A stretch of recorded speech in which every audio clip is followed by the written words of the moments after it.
Hello, everybody. Welcome to New Theory Podcast with a very special guest, Radhia Gleis, author of The Followers, Holy Hell and the Disciples of Narcissistic Leaders.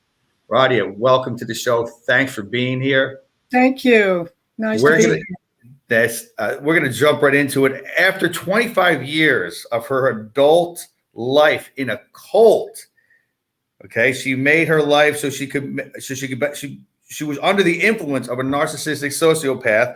She sought to understand why she made those choices in her life. Let's first start off how you got to where you are in the cult. And we want to go back to your upbringing. And I mean, maybe that wasn't a part of it, but let's go back there and see how this all became to fruition. So bring us back, where you're from, and how was your home life? Well, it's important that you bring this up because the book is in 3 parts. And the first part is called The Journey, because it is a curiosity, I'm sure, to most people. Well, how did you end up, A plus B? I grew up in Brentwood, California, in a very affluent background. I went to private schools. My father was a big-time Hollywood lawyer. My mother was a fashion designer. And I grew up, Jason, I grew up in the 50s and 60s in Los Angeles.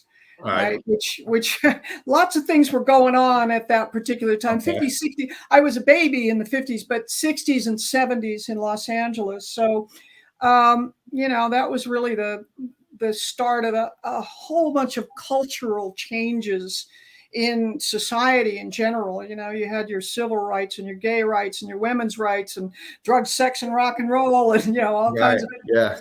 So I was like in the heart of that, in the heart of Los Angeles, Hollywood at the time. And did you ever see the series Mad Men? Of course, yes. That was my life. That was my parents. So that was my life. So we're talking, baby boomer, mom's home, dad's working. No, my mother was not home. My mother was a fashion designer. She was an executive, and she was not home. Right. So, yeah. So both parents working. Yep. Okay. And it's a, white picket fence kind of, home, front yard, back. It's a little bit more than that. It was in Brentwood, California. So, right. Okay. Next block over from O.J. Simpson. And, that's right. My classmates were, the Hiltons and the Ginnies and the super rich, although we were not super rich. I like to call them the entrepreneur class. My mother and father were, working, but they were working in a very affluent kind of background. My father was a big time, one of the 12 super lawyers in Los Angeles. And my mother was she was high sportswear fashion designer. So I grew up sort of, I refer to us as latchkey kids with a governess and a maid, it's sort of like, it was a weird dynamic, especially in those days, because they were older. My father went through World War II, and he was considerably older when I was born. So he was in his 40s. And my mother was in her 30s. And in those days, that was really old to be having kids. So I say in the first part of my book called The Journey, I talk about that and what that was like. I mean, I was never a kid.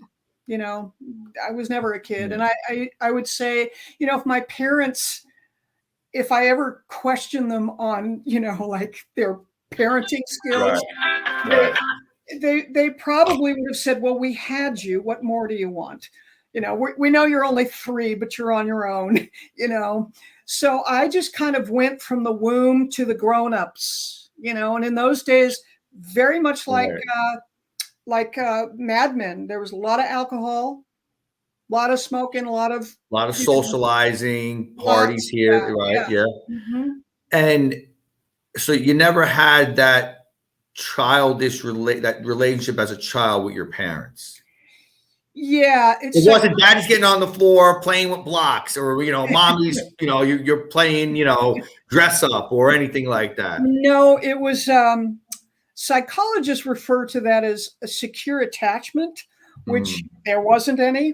But yeah, no, I learned how to. I knew that instead of children's developmental toys, I learned the difference between a Ramus Fizz and a Gin Fizz, or how to make a perfect Rob Roy.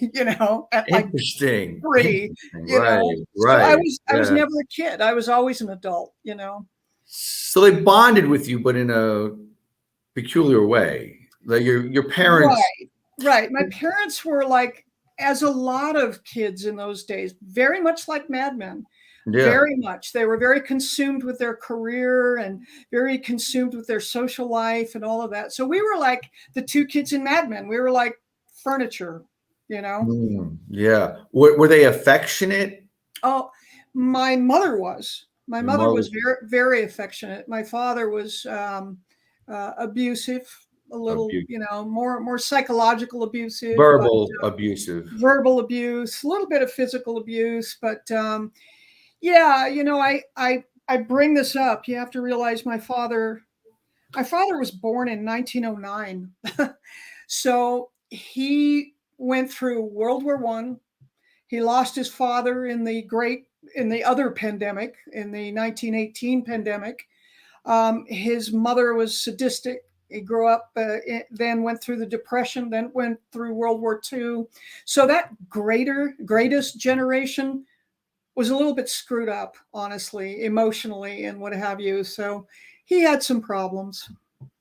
And I'm sorry. And so I'm sorry. When you were growing up, how your father obviously passed. I mean, how old were you when he passed? Did you go into adulthood or? Yeah, my father. Yeah. My father. He died in 1991 at 82 years old, and I Okay. was in my 30s. And was you throughout your whole life, and not to skip, past everything, but just kind of understanding the father-daughter relationship, was he apologetic how he treated you? Did he even see how he treated you back then? Did he even recognize it? No. As he got My older, father, people go, "Oh my God," yeah, right. No, I Right. think my father mellowed as he got older, but he was emotionally retarded. He really Mm. was. And I Yeah. mean, Yeah. truly not. I don't mean that Oh no, that's slanderous. I mean, no. he Right. never developed emotionally, Yeah. and Yeah. so he had so much pain in his life that he didn't know, and especially in those days, men were never to express their emotions. They never could get help. Um, I finally had a really beautiful conversation with my father when he was like 81. My father was, in those days, they were very bigoted, very racist, very, Yeah. that was very misogynistic. Yeah. Um, and I asked my father once when he was about 81, I said, he was very prejudiced towards Asians. And I said, Mm, Dad, what's the deal with Asians? What mm, is the deal? And he said, I hate them. And I said, I mm, get that. Why? And he said, I have to. And I said, why? And he said, otherwise I'd have to face what I did. So he mm, was a lieutenant commander in World War II. mm-hmm. And I Yeah. talk about this, and I was like, my mind was blown when he said that, because he had, shot down Japanese, planes and submarines, and he had decals on the hull of his ship. And I realized how traumatized those men were from World War II. And you couldn't, in those days, you couldn't see a therapist. You'd be considered, having Oh, being, forget it. being Yeah. crazy, so he could never talk about it. And so he had to keep up this facade, because he couldn't bear, which I thought was Mm, really touching, really yeah. profound. Yeah. So that's about as close as he and I ever got. And then he Yeah. died. Ever got. Yeah. And your mother, she was affectionate, so you were closer, I right? was. Yeah. My mother was really affectionate and really, um, she also didn't have secure attachment. She grew up in her her father was a silent picture star, and her mother was a concert pianist. So they pretty much dropped her off at her uncle's ranch, and flittered around. And so she didn't have a real secure attachment with her family either, although she was a very affectionate mother, but she was also an executive with a career, a woman in the 50s, 40s, 50s, and 60s. So she had to fight to be in that position, and she was powerful, really. My mother was very much like Katharine Hepburn, and my father was very much like a cross between Dean Martin and Gregory Peck. Really handsome, really charismatic, and really social, and all of that. But as far as parenting, not so much. It's funny how parents can, be this social butterfly, and not your story, but there's thousands of stories where, the old man was a drinker, and he'd go to the bar and have all these friends, right? Talk about the games. He'd be friendly with the bartender. Everybody said, "Hey, there he is. There's John. There's Jack." And he'd come home, and he couldn't be that way with his own family. Bingo. That tells his tale to the T. He was very charismatic, very handsome, very gregarious, had all the jokes, had all of the whatever. And so it was kind of a mixed message, because I think my brother and I also idolized them. They were really flamboyant and gregarious and handsome and beautiful. And, they were beautiful people. So it was kind of a mixed bag, And financially, you never wanted for anything. Well, that was kind of interesting too, because like I said, I grew up in private schools and all of that, and basically hung around with the super rich, but we ourselves were not super rich. We were entrepreneur. And so again, very, very much like Mad Men, we were upper class for sure, but they had to work hard for their money. It wasn't handed to them. But what I'm saying is, as you as kids, you always had clothes on your back. You always had the full fridge. You never went hungry. You were taken care of. You were. Yeah, I had a governess, and I had a maid, and we belonged to the Riviera Country Club and the Balboa Bay Club, and the we would go to polo matches, and it was very upper class. Yeah, it's weird. I don't know if that's the best word I could say right now, but they gave you all that, yet the one thing every child wants, right? Right? Affection, love, right? Your father could give you all that, the material stuff and that lifestyle. But it was hard for him to show the other side. Wow. Well, my mother too, as a designer, she spent a lot of her time in New York, Europe, and Japan, or Asia. So she was gone a lot. And when she was gone, my father pretty much was, we call it cocktail hour, but it was alcoholism. Yeah. And so my brother was pretty screwed up about it. My brother ended up being abusive to me. He ended up he finally grew out of it, but he ended up being a drug addict and a criminal, And so that was tough, because the parents were not protective of me. And they really, it was just kind of a bad situation. He did grow out of it. They sent him to private school. They sent him to boarding school, and then my Uncle Bob was his saving grace, and he eventually went on and dropped all of that and became a successful photographer. But in my teenage, I tied him off when he was shooting crystal meth when I was 14. So it was not great. And so, your mother, was she apologetic for your father's actions? Was she understand? Did she see it? Did she understand what went on? And did she later hear about what went on with your brother? And She No. didn't really want to deal with it emotionally. Mm. She just really Yeah. didn't want to deal with it, and It I happens a told, lot. yeah, especially in that era, believe me, in that era, Right. women were women were challenged with their own reality. Yeah. They were fighting for women's rights and for to be actualized, and Yeah. so she did. She fought with my father a lot. My father was a philanderer and, screwed around all the time and Mm.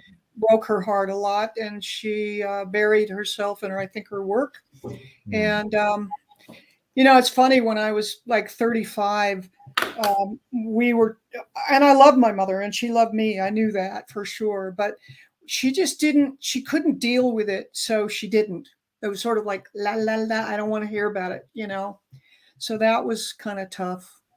And your brother, your relationship with him, did that turn for the best? Um, Did yeah, like it was hard when I was born. Dr. Spock was a big thing in those days, and he told the parents to tell the sibling, the older sibling, that the baby being born was their baby.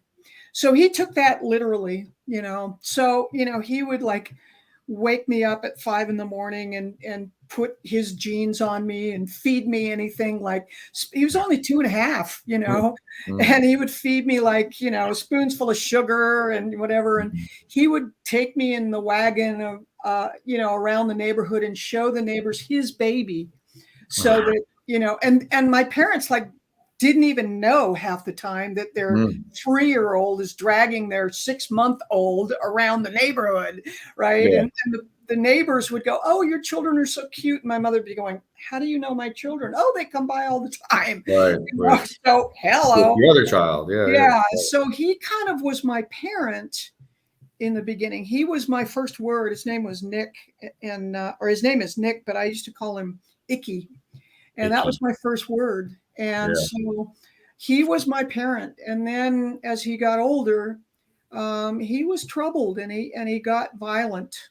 with me because he took Mm. out all of his pain Yeah. and aggression on me. And so he turned. And then, when I went off and eventually went off to college and things like that, I went and eventually joined the group. He disowned me for maybe a few decades. I think, Mm. we finally got back together when I was well into my 40s, and we're good now. We don't have anybody else. It's really only he and I ended up kind of saving his life. I'm a clinical nutritionist, Right. biochemical analyst, and so he had Hep C from Yeah. you Yeah. know Yep. from the old days and whatever, and I kept him alive, and so he gained a whole new respect for me, I think, and that helped our relationship. So we have a good relationship now.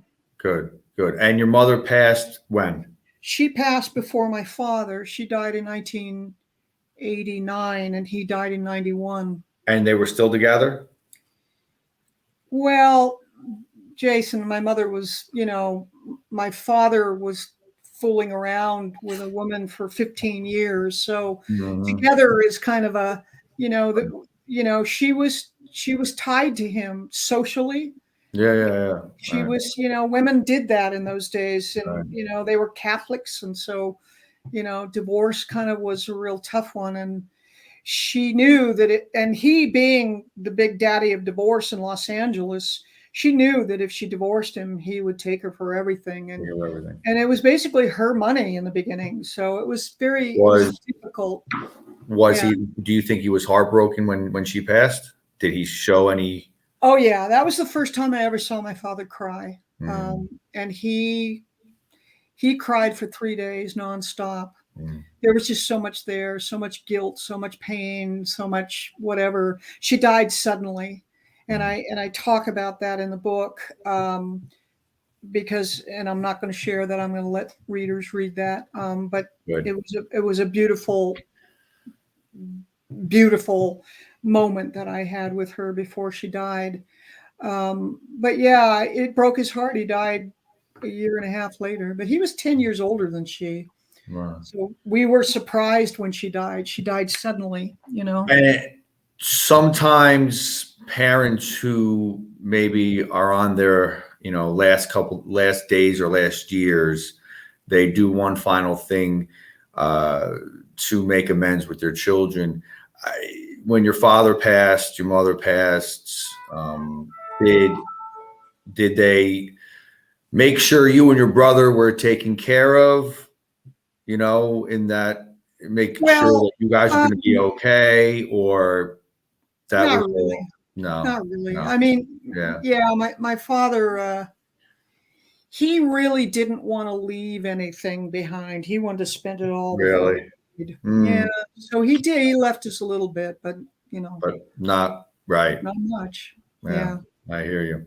Well, listen, that's a fascinating beginning, and we have a lot more for everybody.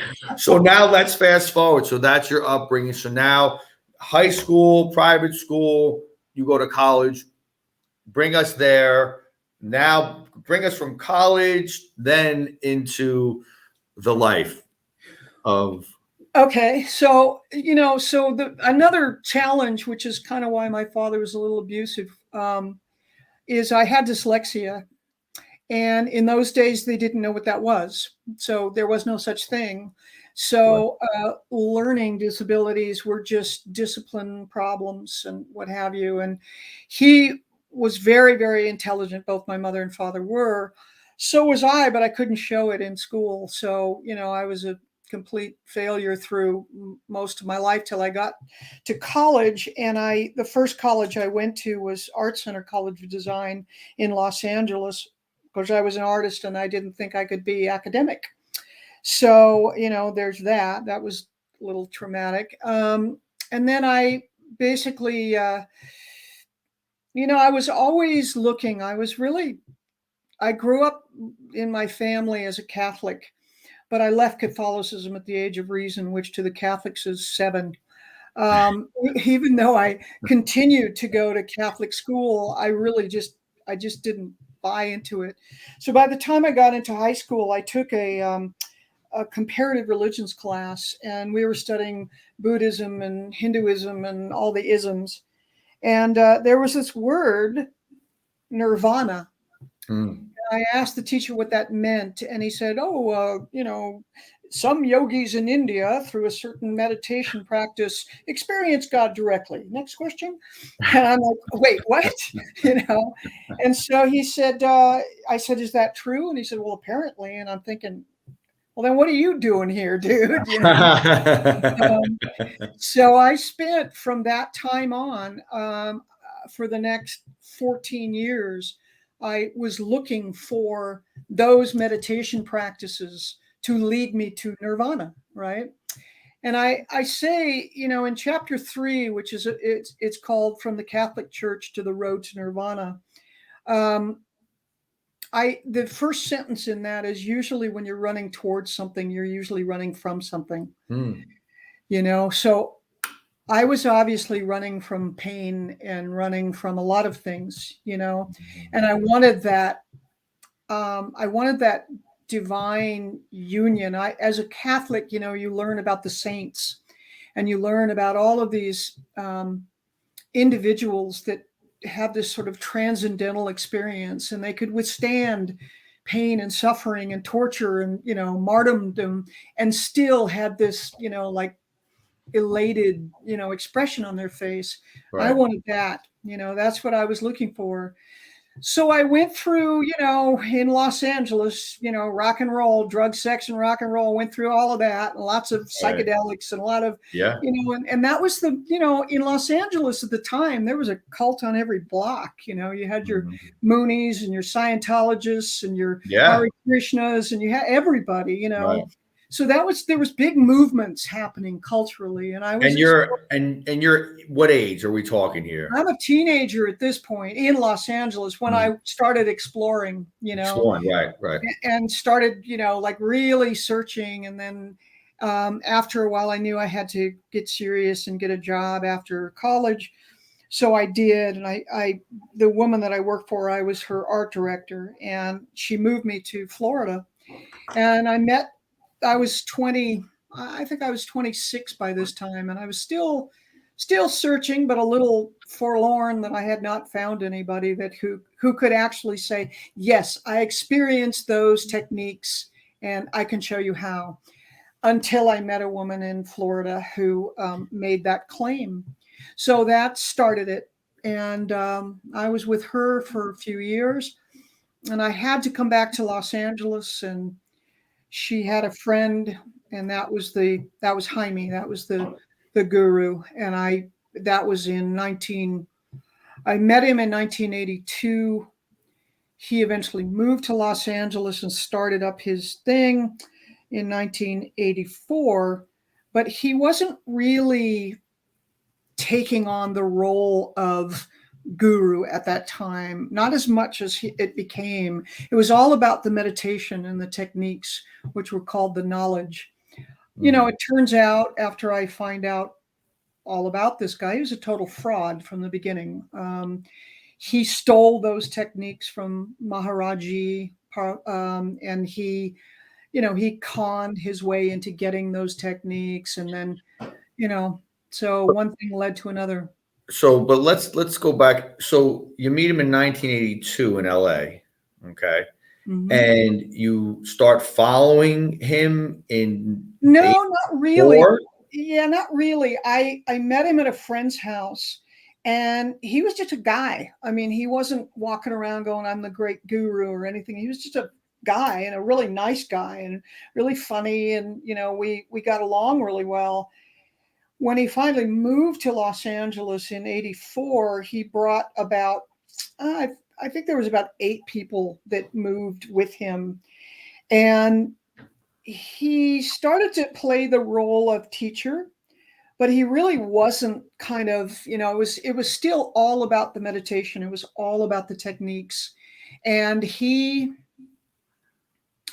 the beginning, it was connect to God's love. And then in a few years, it changed to connect to my love. And this is where his narcissism really grew. He was a narcissist, but we fed him. We created a monster. And so, but how are you guys communicating? How is he? I mean, again, we have cell phones nowadays. We have Facebook. It's a whole different world. But so bring us back to that world. Like, you call the house phone. Hey, we're having a meeting over at this place. Hey, we're having a meeting at this place. Yep, that's exactly what happened. And those meetings were formal. Like when he came back in 84, he was giving an actor's workshop. And so basically he invited me to the actor's workshop. And so the kinds of exercises we were doing were really profound, like really deep stuff. And it was fun, and it was deep and exciting, and it was much more interesting than, my very superficial outside life that I had never really been interested in, So we were exploring the ego and exploring identities and exploring all of these things in these classes that he was giving. And he was using anything from Gurdjieff to Ouspensky to, all of these, great teachers, of which he stole all of that from. He plagiarized all that stuff, which I come to find out many years later. But so that's kind of what got us started. And then the meetings were they were called satsang, which in India is a word that means sharing of truth. So we would get together and we would talk. The 8 people he brought with him then became 15, then became 30, then became 60. And all the while, it grew exponentially.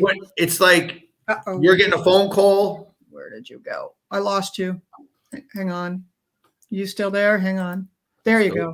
All right, Sorry. Here we go. So all along, somebody's calling you and saying, hey, yeah, come on down. Yeah. hey, we're meeting Thursday. We're meeting Saturday. And Yeah. you're Yeah. like, And yes, I can't wait to go. I can't wait for the next meeting. You're yes. excited. Yeah. And this is all on landlines too. This was, Right, this was right, old school. right. So, Rotary phone. Okay, and you're how old? You're in your 20s at this. You're in your 20s, I'm in my late 20s at this late point. 20s, right? Okay, all right. Yeah. So you're established. You're an educated person. I mean, you an affluent upbringing, okay, but you weren't kept in the dark about a lot of things. I mean, you were a social person, right? At what point? So this was he just sparked an interest, right? You were like, oh wow, this is I was been searching for something like this, since you left Catholicism, sorry, and you were searching for nirvana, right?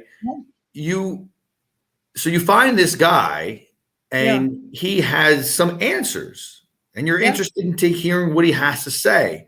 And then, oh my God, other people see the same thing I see. Right, exactly. So the community is starting to grow, and this was in West Hollywood. So we lived together in houses around West Hollywood. There would be anywhere from maybe 4 to 6 people in a house. Usually, these houses were pretty big. And we started living sort of quasi-communal living. So we started meeting, like everybody had jobs and they had, they made their own money and things like that.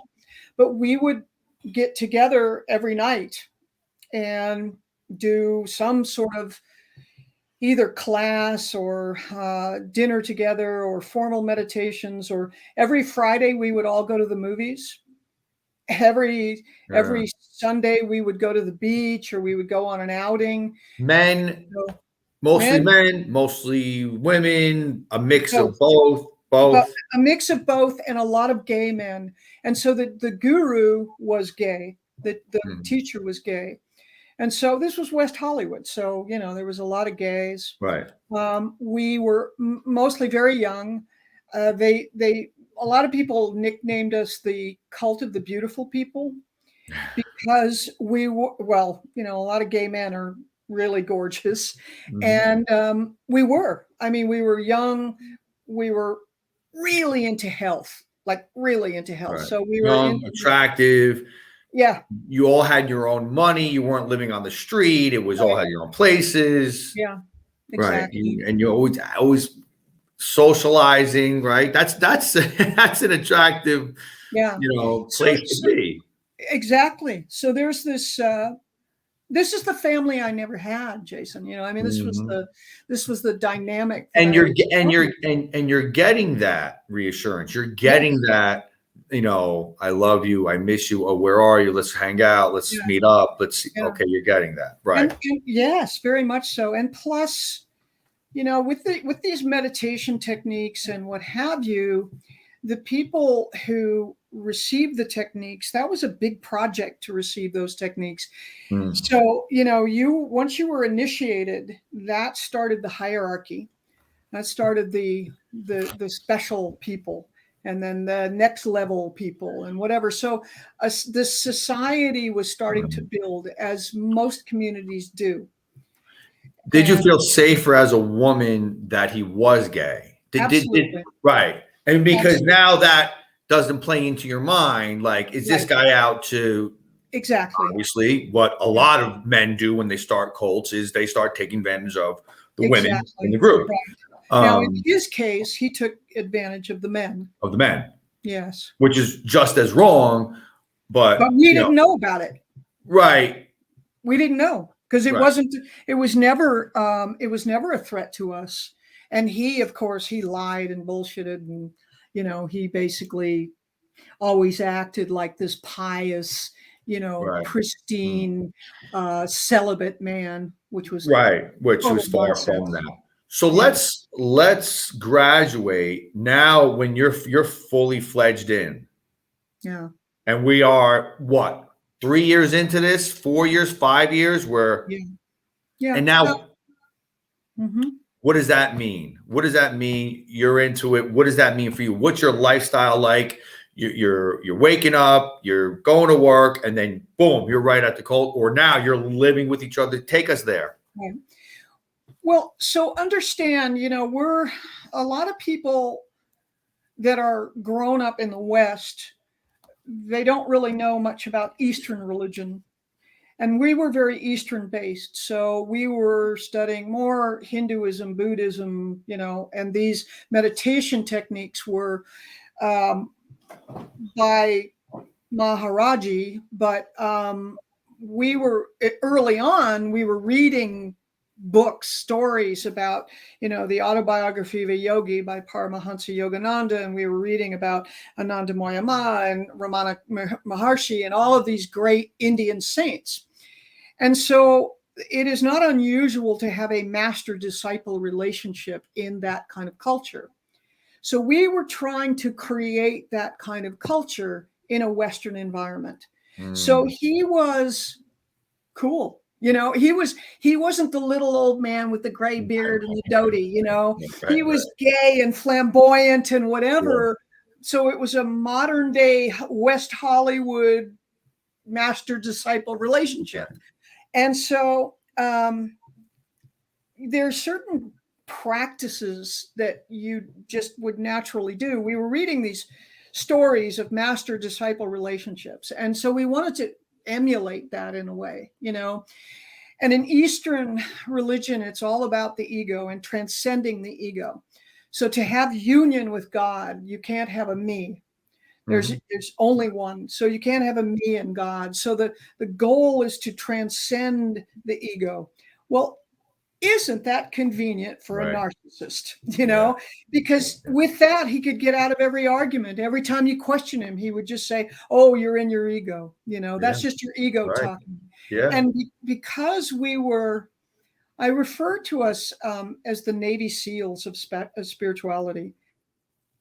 Wow. We were very devoted, and we really wanted to transcend that ego. So, when you're a malignant narcissist and you can use that to your advantage, we would willingly serve him, give him, in India, there's something called pranam, which pranaming is totally prostrating yourself. Pranam is something that you would do to your elders, to your grandparents, to your teachers, any revered person. You would prostrate yourself. And so we would do that as a practice. We would bow to in front of him. Now, originally, he would say, when you pranam, you place your head below your feet, and you do that as a gesture to God that you are willingly giving up your ego, your head, for that. Well, after a while, and he used to kind of push us away and say, don't do that to me. This is what you're doing. This is the practice you're doing. After a while, he stopped pushing people away. It was sort of like, hey, this kind of feels good, And so when generations came in after us, the elders, they didn't get that in-office memo that we were, putting our head below our feet to God. They just saw us doing that to him. So they would do that. Well, after a while, that's why it became, instead of connect to God's love, it was connect to my love. And when I questioned him on that, and I did question him, he's a narcissist and a sociopath. He knows how to play anyone. He was a chameleon. He would be whatever you needed him to be. So for me, I had a different relationship than a lot of people. I was older. I was more sophisticated. I was, more educated.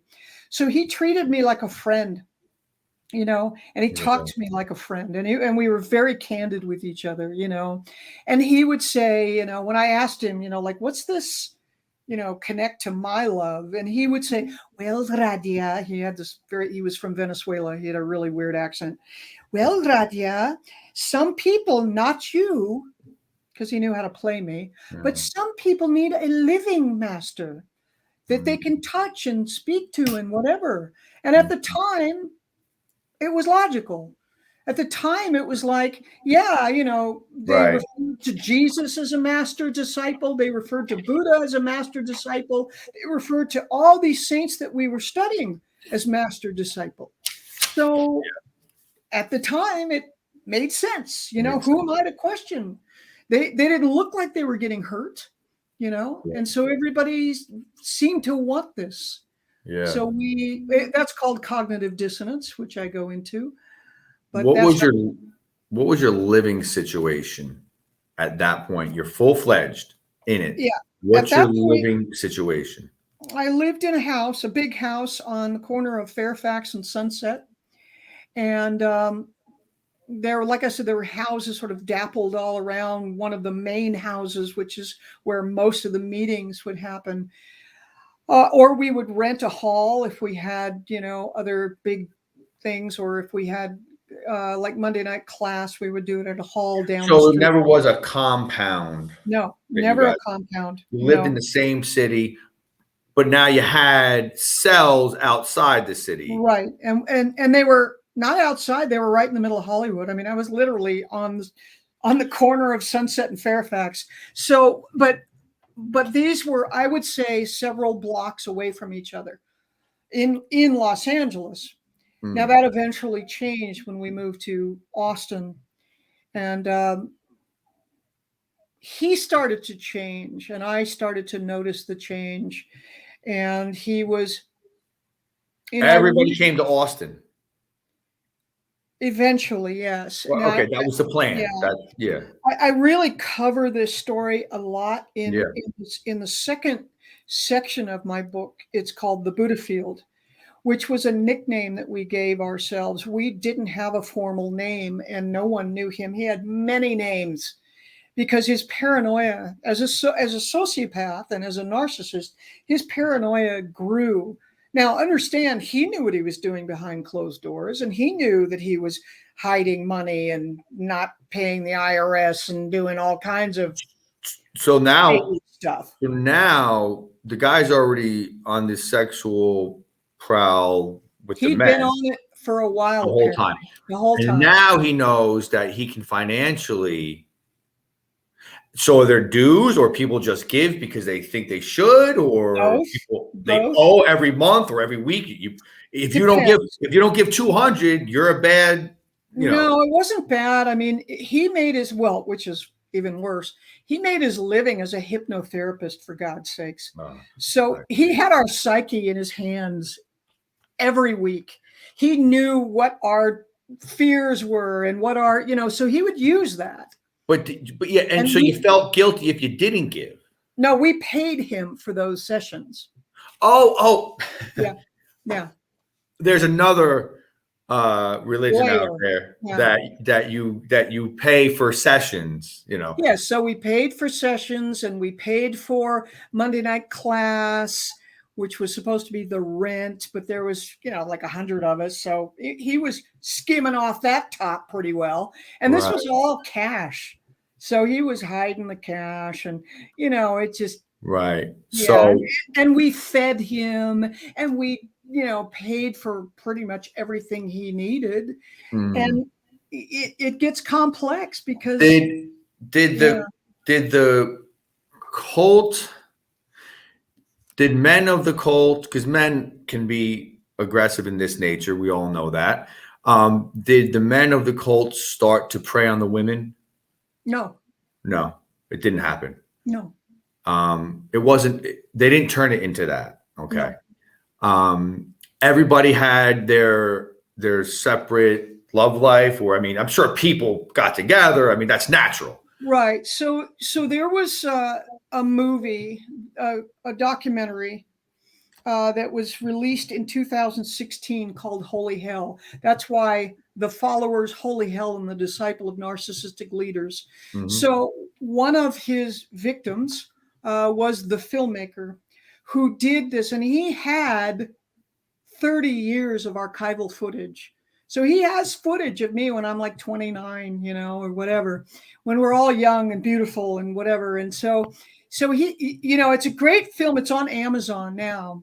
And if you go to Holy Hell, the first time it was aired at Sundance Film Festival, and I went to Sundance, and this was 10 years after we broke up. I left the group in 2006.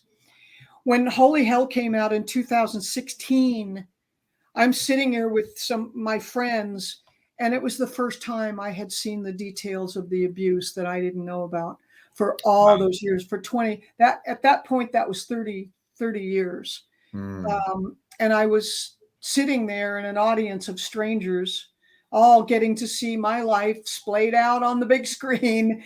And that was extremely traumatizing because I didn't know the details until then in this theater.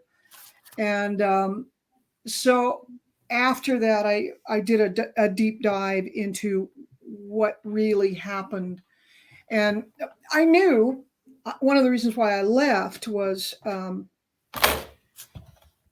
it's complicated. And the reason why I wrote this book, honestly, Jason, this book is not about me per se. And this is really what I want to talk about. In 2016, when Holy Hell came out, also Donald Trump became president. And I saw such an unbelievable similarity.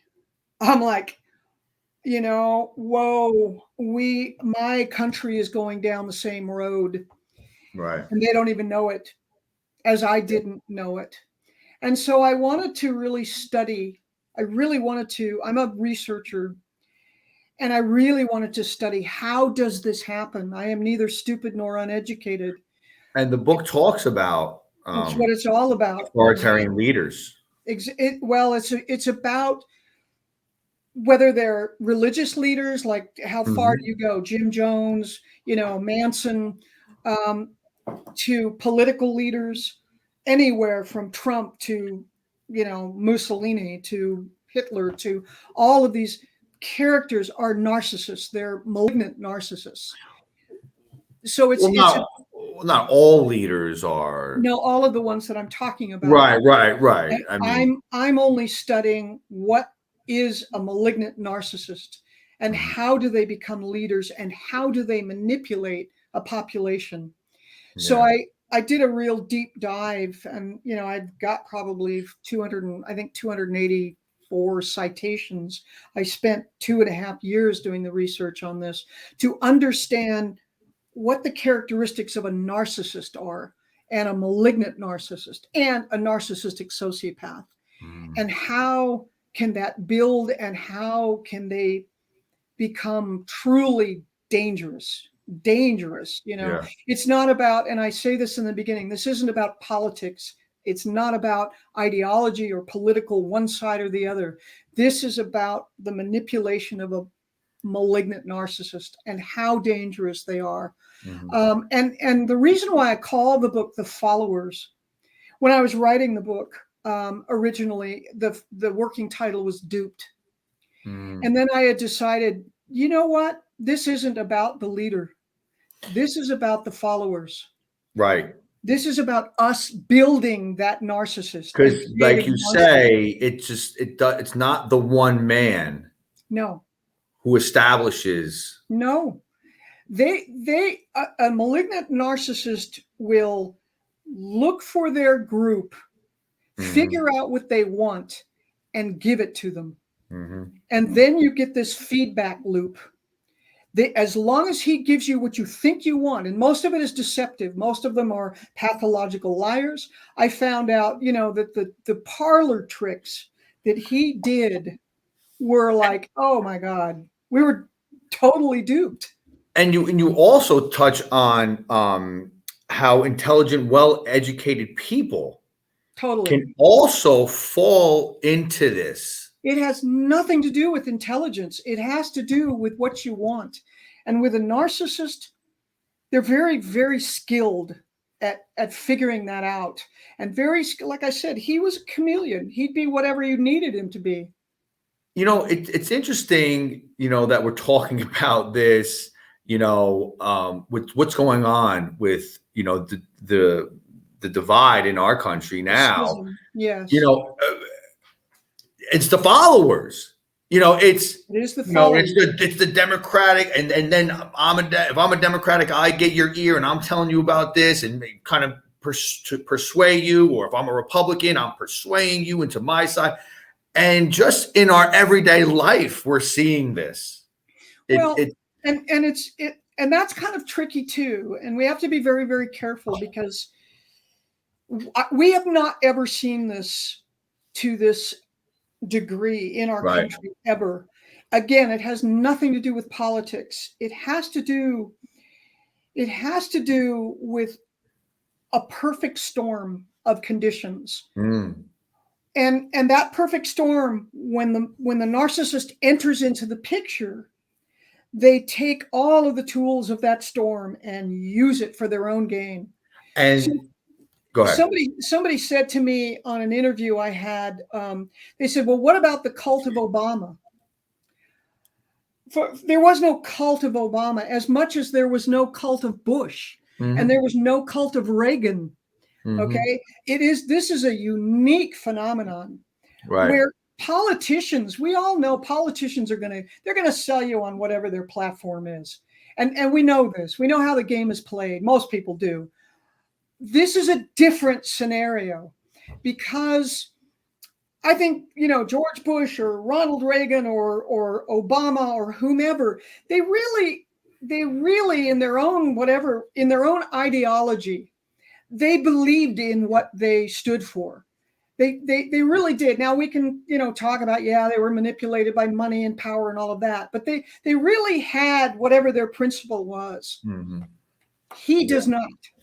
Right. The only thing that Donald Trump believes in is Donald Trump. And he was a Democrat his whole life until he found a party that was going to feed his narcissism. This is the incredible, profound danger of this kind of sickness, because he will become whatever you need him to become. And you can tell the difference between a narcissist or a narcissistic sociopath, because they don't empathize. And just to be clear here, you're not making a political statement. You're just going by what you've studied, what you've experienced in life, and what you're seeing. I get it. Politics aside, you're really just going on. You're educated in this field. And you're seeing, hey, listen, whether it's Democratic or Republican, and again, I have asked myself, it's a hard question. If Joe Biden was the same character as this person, would I let him get away with that? And I've really asked, and quite honestly, I don't know the answer. I really don't. And I will tell you again, you're right. It has nothing to do with politics or policy. It has to do with, is this person giving me what I want or what I perceive I want, to the point that I'm willing, this is called cognitive dissonance, I'm willing to not see him. I know I went through 25 years of not seeing this person because he was giving me what I thought I wanted, even though it was a lie. And he was a liar and a fraud, 100%. He was taking us for everything because he knew how to manipulate us. And that is my concern. That's why I wrote this book. And they do it little by little, and it grows. Like a frog in warm water. And not to go on into a rabbit hole on this, but like the Holocaust, that people would say, well, how could you? It didn't happen in one day. It happened. It took Hitler 13 years. Years after, if you just watch history or read on history, it took years, and they took little by little from the people. They took a little by little. Yes. And they would go with it. They would go with it, thinking it's going to be better. It's going to be okay. It's good. I talk about, there's a chapter in my book called History's Hair of the Dog. And it talks about when people say, oh, how can you possibly compare him to Hitler? Know your history. Because, and a couple of things that are kind of colliding is this idea of QAnon. This is exactly what the Germans did. They made the Jews non-human, Satan worshiping, baby eating lizards, right? There's enough people that believe that. This is how the Jews could justify what the Holocaust was, because they didn't believe them as being, they believed them as being dangerous. They believed them as destroying their democracy.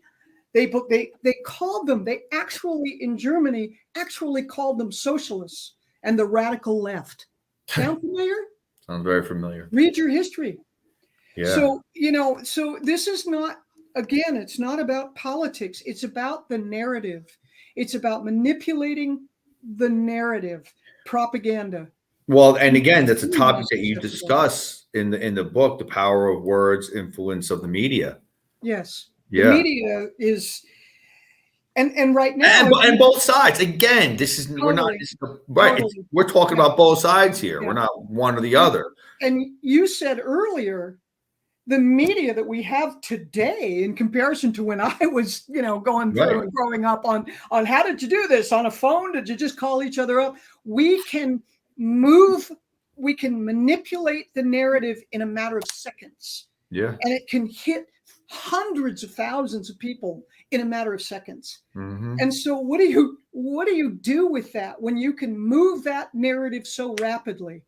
And so you get a combination. That perfect storm is when you've got people that are fragile in our society, when their jobs are, the pandemic did not help us at all. It helped them, but it did not help us, because people became desperate. They started losing their jobs, their economy, and whatever.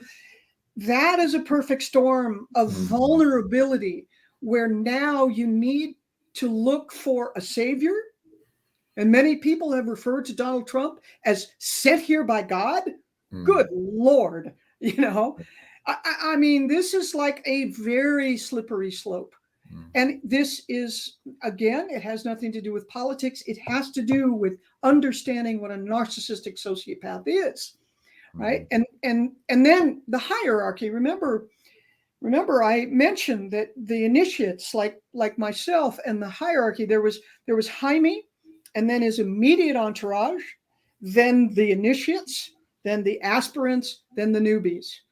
And in all societies, whether it's 150 or 150 million, there is that hierarchy. So the ones that were, I don't want to say in on it, and I don't blame them, but they were in on the deception.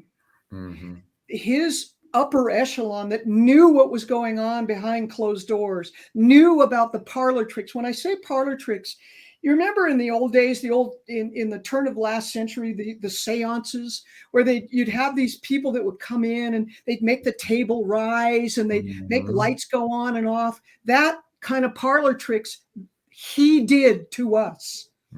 So when we were thinking that we were seeing the light of God, he was using flashlights, right? So his upper echelon knew the truth, but they kept the facade going. So I said in my book, I said, when you go to Disneyland, you're willing to forego your disbelief for the ride. Right. It's a fantasy, but it's fun and you're enjoying it, right? What if you don't know it's a fantasy? And what if all your friends and family and the person that you admire the most is in on it? What do you do with that? It doesn't matter how intelligent you are or how educated you are. Anybody out the window. I say people who remember Bernie Madoff. Yeah. You think those people that he duped, do you think they were fools or idiots or uneducated? Yeah. They were some of the smartest, some of the wealthiest people around. And look what he did, because he knew how to do it. That is a narcissistic sociopath. And he duped them all, and that's what Jaime did. And that's what's happening in this country. So I didn't want to write this book to go, oh, look at me and my poor life. My life was not poor. Right. My life was really interesting. Right. I decided as a researcher to take me as an example and analyze. That's why I give you it in 3 parts. I tell you my journey as a child. so that you understand, why would a person do that? Why did Patty Hearst do what she did? That's a complicated Yeah. story, but a similar story. Matter of fact, my father was her mother's lawyer, right? So, it is an interesting thing. And I use my life, and I open the kimono. I do, man. I don't hold back. But I'm not doing it as, oh, look at me, I'm a victim. I'm going, no, let me show you your story. Yeah. I'm that open because I understand. This is not pointing a finger, oh, you're this. It's like, no, I get it. Yeah. I do. And it took me 25 years, almost 30 years to understand Wow. what I did, and why I did it. And it's complicated. And Yeah. one of my chapters is called What is a Cult? It's Complicated. And there's a lot of humor in my book because I have to do it humorously. And so it's got a lot of humor, and it's got a lot of intrigue. Believe me, I had a very interesting life, which I talk about, and I talk about his, but it's more about, no, guys, this is you and me. Yeah. This isn't some remote, Look at the world around you, and you talk about, three types, basically three types of people that can join a cult. Yeah. Yeah. And cults are funny. And I have a whole chapter. Well, what is a cult? And then I have another chapter about the word cult. Because we have to be really careful. We're using that word a lot right now. And, oh, they're just brainwashed. Well, be careful with these words because they can be used as a weapon. Yeah. And when the literal translation of brainwashed means that you were radicalized into a belief either by force, imprisonment, or torture. That is technically the brainwashed. None of us were brainwashed. We were all looking for that. We may have been, and many of the people today were indoctrinated when they were very young. They just found their group. They found their herd, and so we have to be careful because we're all indoctrinated. From the time we're born, they slap a bracelet on you. You're a male, a female, you're white, you're black, you're Asian, you're this and that. You're American, you're Texan, you're New Jersey, you're this and that. And those are the identities. And then you're a team, and then you get into college and you're a football team or you're this and that. And people go crazy with those identities, so those are all deliberate and they keep us herd bound.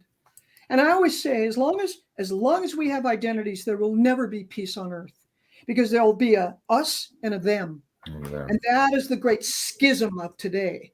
This is an us and a them. And this is deliberate. This is a deliberate manipulation. It's divide and conquer. And so I wrote this because I wanted people to understand how this could happen. How did this happen? How did my best friends I can't even talk to at Thanksgiving, right? How did this happen? It's deliberate.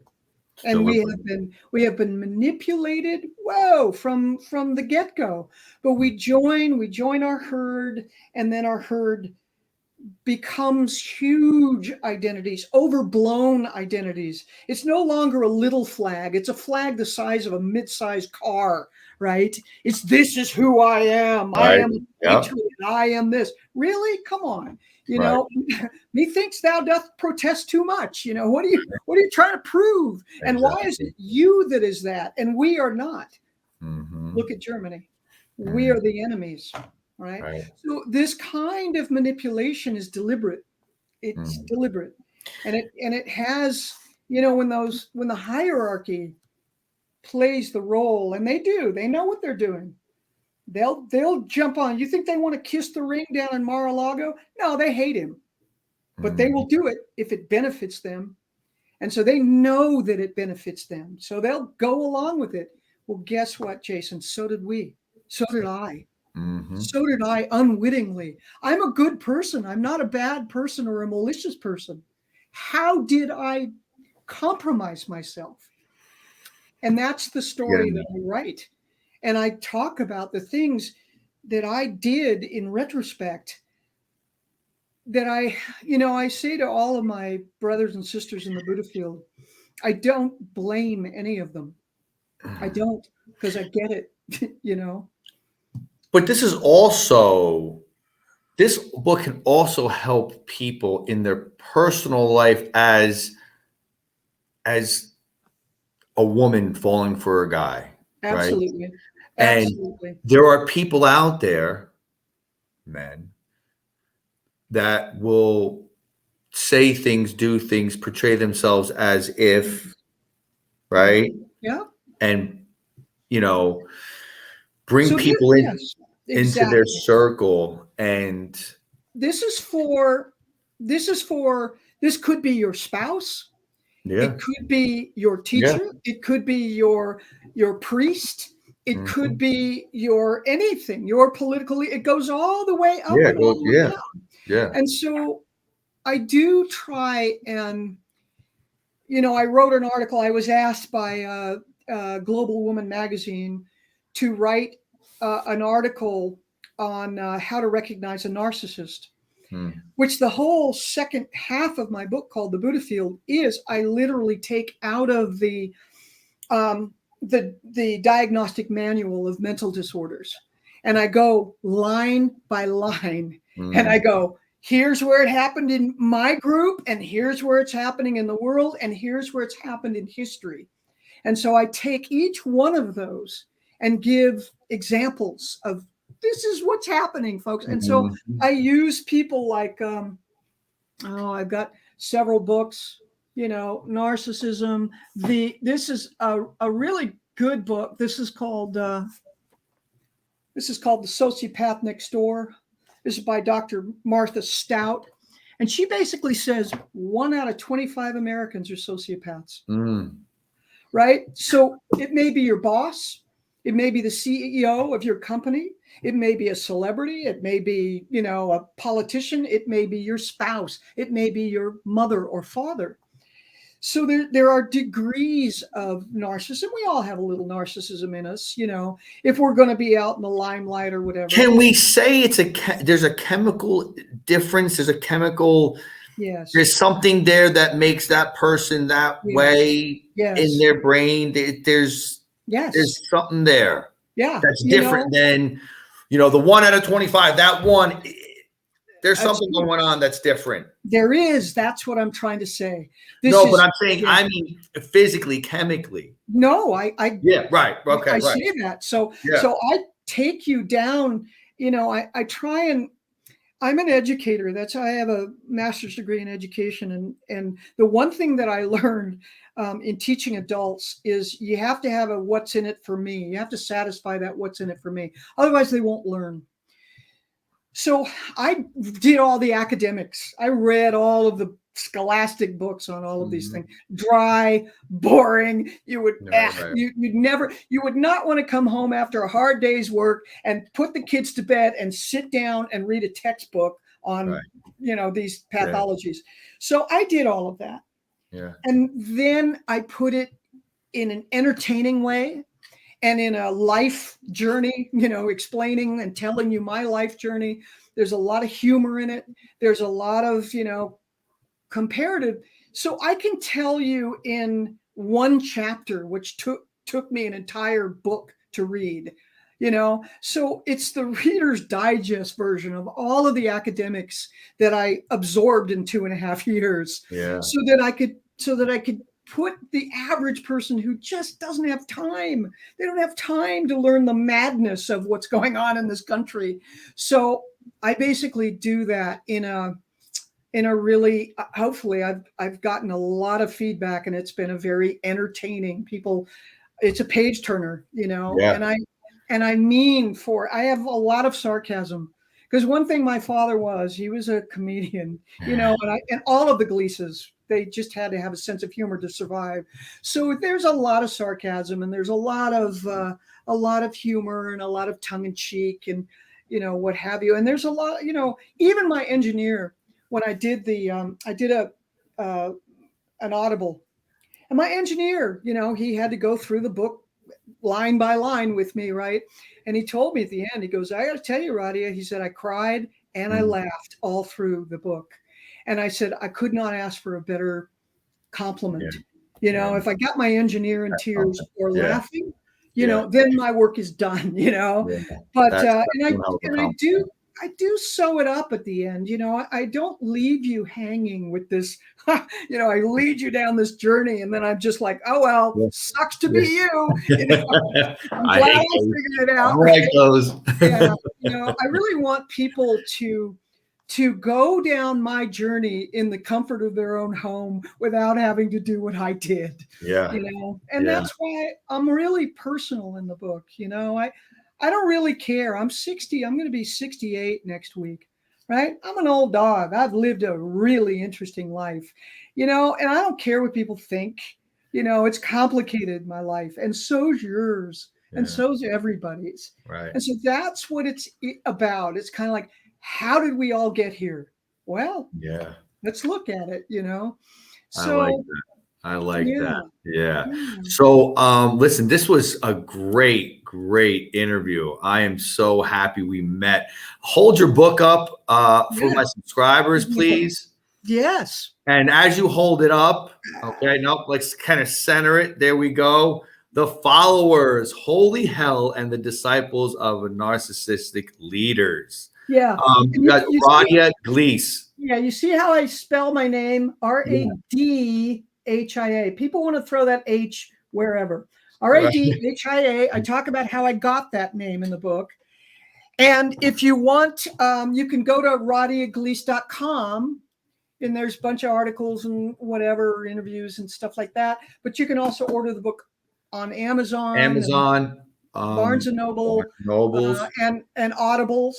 And I just won, which I don't have my sticker. I just won the Pencraft Award for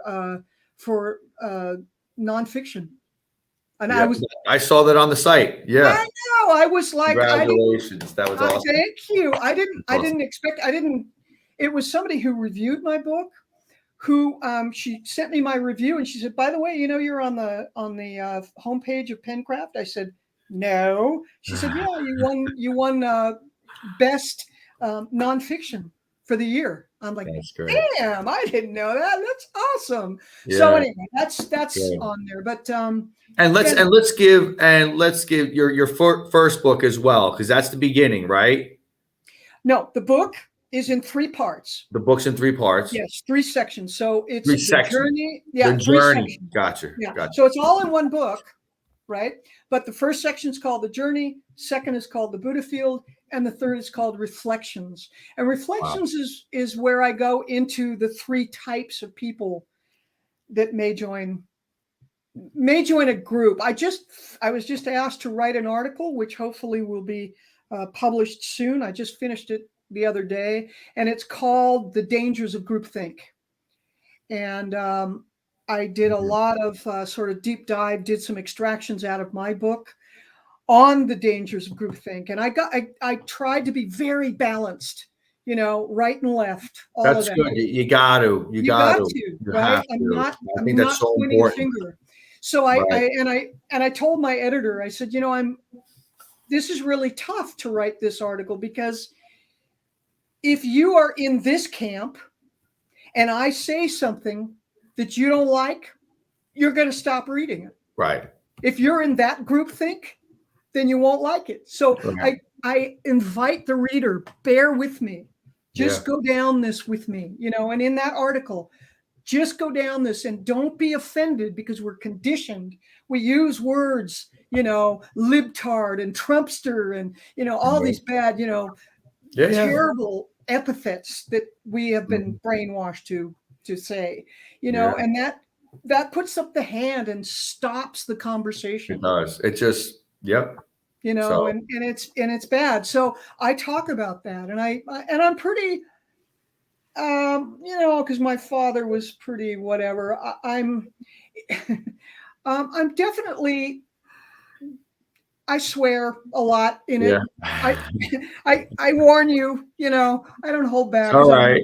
I don't really care. It's a tough book, and you know, I like it. And you know, everybody go out, get this book. I know it's on my wish list. I already told my wife I'll be picking that up, or I'm sorry, she'll be picking that up for me for Christmas. Hey, it's Christmas. I'm so glad that we met, and this was an amazing interview.